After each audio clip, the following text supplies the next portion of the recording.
महर्षि वेदव्यास द्वारा रचित महाभारत ग्रंथ में अनेक महारथी और बलशाली राजाओं का वर्णन है। ऐसा ही एक महारथी था जरासंध। उसके जन्म और मृत्यु की कथा बहुत ही रोचक है।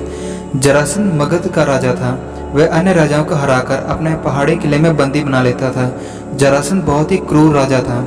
वह बंदी राजाओं का वध कर चक्रवर्ती सम्राट बनना चाहता था।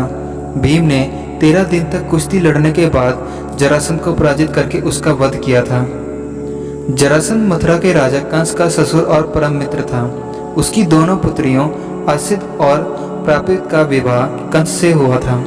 कृष्ण से कंस वध का प्रतिशोध लेने के लिए उसने 17 बार मथुरा पर चढ़ाई की थी, लेकिन हर बार उसे असफल होना पड़ा। जरासंध के भय से अनेक राजा अपने राज्य छोड़कर भाग गए थे। शिशुपाल जरासंध का सेनापति था। 100 राजाओं का करना चाहता था वध। जरासंध भगवान शंकर का परम भक्त था। उसने अपने पराक्रम से 86 राजाओं को बंदी बना लिया था। बंदी राजाओं को उसने पहाड़ी किले में कैद कर लिया था। जरासंध 100 को बंदी बनाकर उनकी बलि देना चाहता था, जिससे कि वह चक्रवर्ती सम्राट बन सके।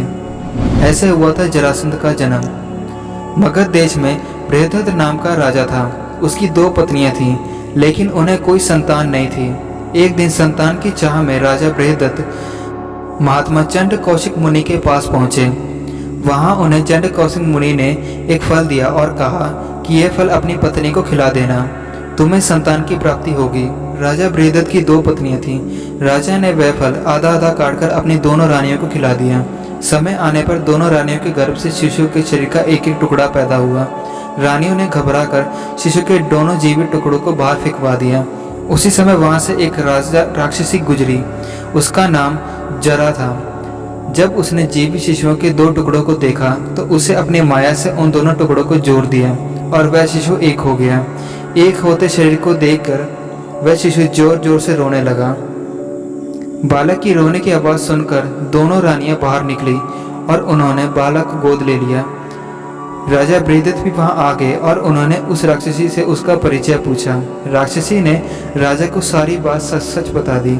राजा बहुत खुश हुए और उन्होंने उस बालक का नाम जरासंध रखा, क्योंकि उसे जरा नाम की राक्षसी ने संधित किया था, यानी जोड़ा था। भीम ने ऐसे किया था जरासंध का वध। जरासंध का वध करने के लिए भगवान श्री कृष्ण ने योजना बनाई।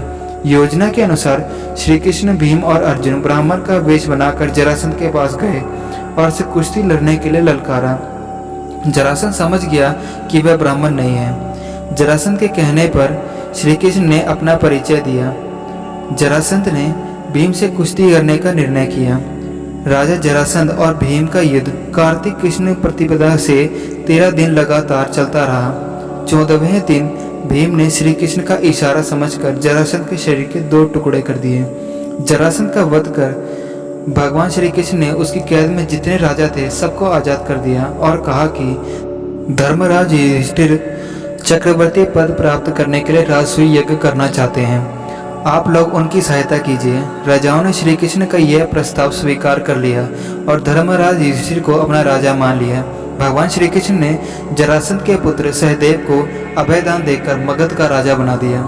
तो दोस्तों, कैसी लगी आपको हमारी आज की वीडियो? कमेंट सेक्शन में ज़रूर प्लीज़ इस बारे में बताइए, और वीडियो अच्छी लगी तो वीडियो को लाइक कीजिए और शेयर कीजिए। Thanks for watching my video.